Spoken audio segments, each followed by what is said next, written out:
يا رمضان شهر الرحمة والغفران. الحمد لله رب العالمين والصلاة والسلام على أشرف الأنبياء والمرسلين وعلى آله وصحبه أجمعين. رب اشرح لي صدري ويسر لي أمري واحلل عقدة من لساني يفقهوا قولي.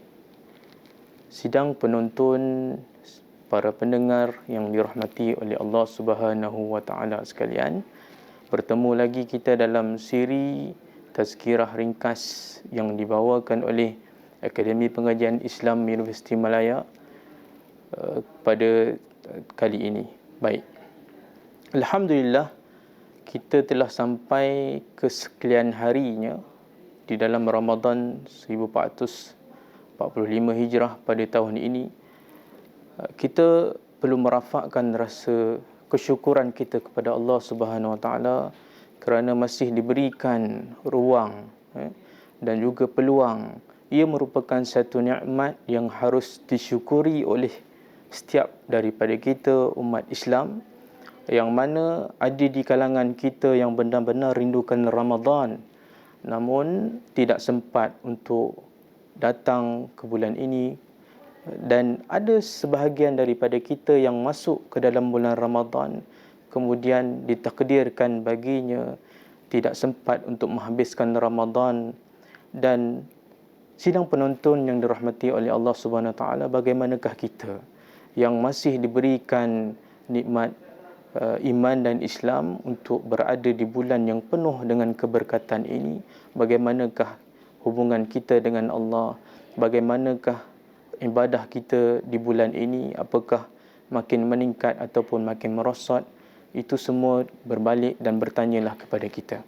Baik, untuk tazkirah saya pada kali ini, siri kali ini, insya-Allah saya akan berbincang secara ringkas tajuk yang agak ringkas, iaitulah antara masyaqqah dan hikmah di dalam ibadah puasa di bulan Ramadan. Sering kali kita dengar dan kita saya yakin dan pasti kita dengar dan juga kita sendiri suatu ketika dahulu kita merasakan bahawa Ramadan, apabila datangnya Ramadan, maka ibadah, antara ibadah yang paling besar yang perlu kita lakukan adalah puasa, sebagaimana firman Allah Subhanahu Wa Taala, a'udzubillahi minasyaitonirrajim, ya ayyuhalladzina amanu kutiba alaikumus shiyam kama kutiba alal ladzina min qablikum la'allakum tattaqun. Kan, ibadah puasa yang difardukan kepada kita umat Islam, orang-orang beriman, untuk mencapai apa? Untuk mencapai takwa di penghujung nanti. La'allakum tattaqun, mudah-mudahan kamu mencapai tahap ketakwaan.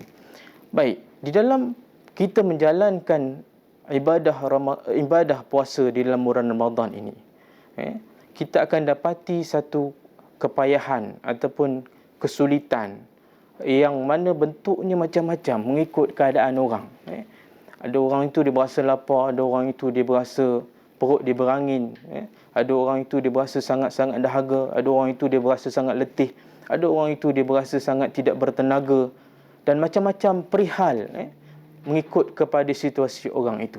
Mustahil bagi seseorang as-saim itu, orang yang berpuasa itu, tidak merasakan apa-apa.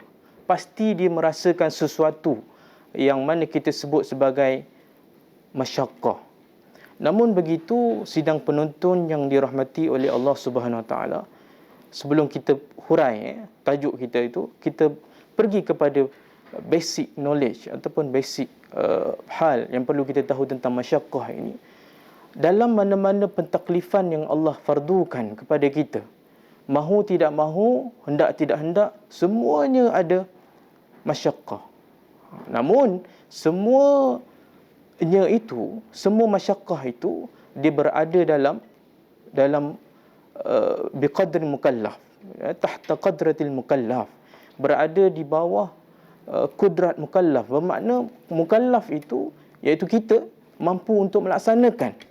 Apabila kita tidak mampu untuk melaksanakan masyaqqah yang mana diertikan sebagai kesukaran ataupun kesusahan ataupun kepayahan ini, maka Allah akan takdirkan, Allah syariatkan satu bentuk apa? Satu bentuk pensyariatan yang lain.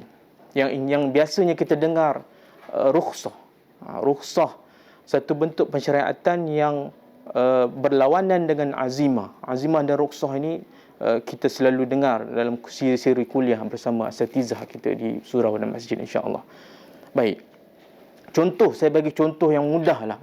Ketika mana seseorang itu bermusafir, maka kerana masyakkah itu terlalu mungkin bersikit berbeza berbanding dia duduk dalam keadaan yang mukim, dia tidak musafir, maka dalam keadaan itu dia kena solat seperti biasa, zuhur 4 rakaat, maka dia kena 4 rakaat, dia tidak boleh jamak, dia tidak boleh qasar.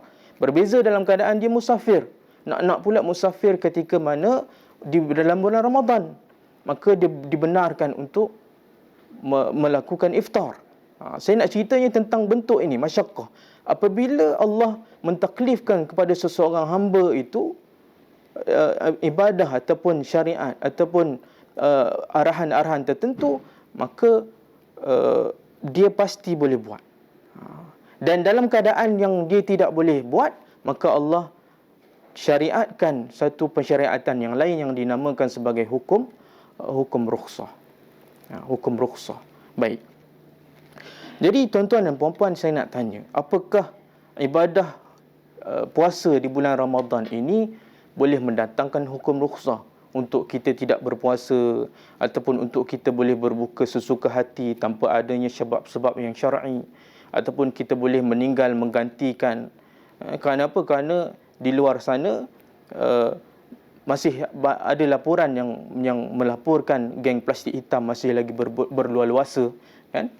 Jadi apakah sebenarnya kita ini berada dalam satu keadaan masyakkah syadidah, masyakkah yang berat, sehingga membolehkan kita melakukan hal-hal yang berlawanan dengan tuntutan ibadah itu? Jawapannya, kita kena tengok kepada pembahagian masyakkah yang diberikan ataupun yang dikategorikan oleh para ulama. Di sana ada kategori masyakkah yang bersifat khafifah, yang di sana juga ada masyakkah yang bersifat sederhana, di sana juga ada masyakkah yang bersifat berat, yang bersifat berat. Jadi masyakkah yang manakah yang dibenarkan ataupun disyariatkan rukhsah padanya?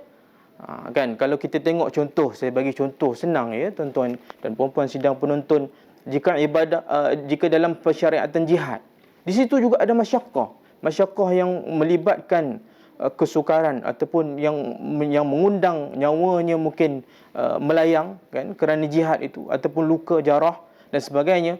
Tapi masyakkah yang begini dia tidak disyariatkan rukhsah padanya. Begitu juga kalau kita tengok, kita akan selepas bulan ini kita akan menghadapi bulan haji, kan. Di dalam ibadah haji banyak masyakkah yang terdapat padanya, namun tidak sama sekali diberikan rukhsah untuk menggugurkan ibadah haji itu daripada kita melaksanakannya jika bagi yang mampu.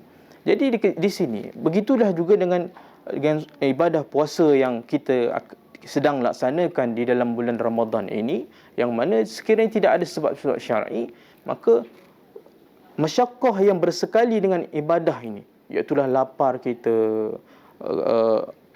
tak larat kita, lemah tubuh badan kita, itulah semua masyakkah yang biasa, yang tidak memberikan rukhsah kepada kita. Baik. Tuan-tuan dan puan-puan yang dirahmati oleh Allah Subhanahu Wa Taala, sidang penonton yang saya kasihi, di sebalik masyakkah yang telah kita bincangkan tadi, jangan kita lupa di dalam bulan ini, ketika mana Allah memfardukan kita puasa, terdapat banyak hikmah-hikmah. Hikmah-hikmah ni biasanya kita sebut sebagai maqasid. Yang kita sebut sebagai maqasid itu hikmah lah. Dia ada silah, dia ada hubungan kalimat ataupun alfaz tertentu dalam perbincangan maqasid dengan kalimah hikmah, maslahah dan sebagainya. Dia ada silah. Baik. Jadi jangan kita lupa ketika mana kita hadapi masyakkah dalam ibadah yang sedang kita lakukan ini, di sana ada hikmah yang banyak. Contohnya, bagi orang yang berpuasa itu doanya tidak akan ditolak. Bagi orang yang puasa itu dia beroleh dua kegembiraan. Yang pertama ketika mana dia berbuka, dan kedua dia bila dia berjumpa dengan Allah. Bagi orang yang berpuasa itu dia akan boleh masuk ke syurga melalui pintu Ar-Rayyan. Ini semua adalah hikmah-hikmah ataupun kebaikan-kebaikan yang Allah janjikan. Dan yang paling penting adalah dengan berpuasa ini mudah-mudahan kita dapat mencapai satu level yang tertinggi, yang lebih tinggi daripada orang mukmin, iaitulah muttaqin. Orang-orang yang mana mereka ini diangkat darjatnya. Kan kita selalu dengar inna akramakum indallahi atqakum. Sungguhnya orang yang paling mulia di sisi Allah adalah orang yang paling tinggi takwanya. Dan itu kita akan dapat insya-Allah dengan ibadah puasa yang kita sedang jalankan ini. Sidang penonton yang dirahmati oleh Allah Subhanahu Wa Taala sekalian, tentang persoalan hikmah ini saya suka untuk ingatkan. Kenapa? Kerana melalui hikmah ini, apabila kita tahu tentang hikmah ibadah yang kita buat itu, sebenarnya ia akan membangkitkan semangat dan juga kekuatan kita untuk meneruskan ibadah yang sedang kita lakukan. Dan dalam buku Al-Fikru Al-Maqasidi yang ditulis oleh Ar-Raisuni, ketika mana dia menjelaskan tentang faedah-faedah mengetahui maqasidus syariah, kalau dalam ibadah ini, apabila seseorang itu mengetahui tentang hikmah ataupun maksad di sebalik ibadah yang dilakukan itu, apa kepentingannya? Antara yang penting adalah dia dapat terus bersemangat, dapat terus menghindari bosan, menghindari rasa jemu dan sebagainya. Kan? Dan oleh kerana itu kita kena tahu, kita kena sentiasa update, up to date kita punya ilmu tentang hikmah-hikmah di sebalik puasa ini. Bukan saja hikmah yang saya sebutkan tadi, bahkan di sudut kesihatan juga. Kan? Tapi kita tidaklah mengejar soal itu, kerana yang lebih penting adalah bagaimana kita nak mencapai takwa itu, yang akhirnya boleh pergi ke satu tahap, iaitulah tahap tertinggi dalam pelaksanaan ibadah kita, iaitulah memperaku ubudiyah kita. Kita ni hamba dan kita sedang beribadah ini, kita sedang beribadah mempersembahkan ibadah kita kepada Tuhan yang menciptakan kita. Kalau kita sedar benda itu, maka kita akan terus bersemangat menjalani ibadah kita. Baik, sidang penonton yang dirahmati oleh Allah SWT sekalian, saya rasa itu sahaja perkongsian ringkas dalam siri tazkirah kita pada kali ini. Terima kasih kerana sudi mendengar. Jadi aqulu qauli hadza astaghfirullah li wa lakum. Assalamualaikum warahmatullahi wabarakatuh.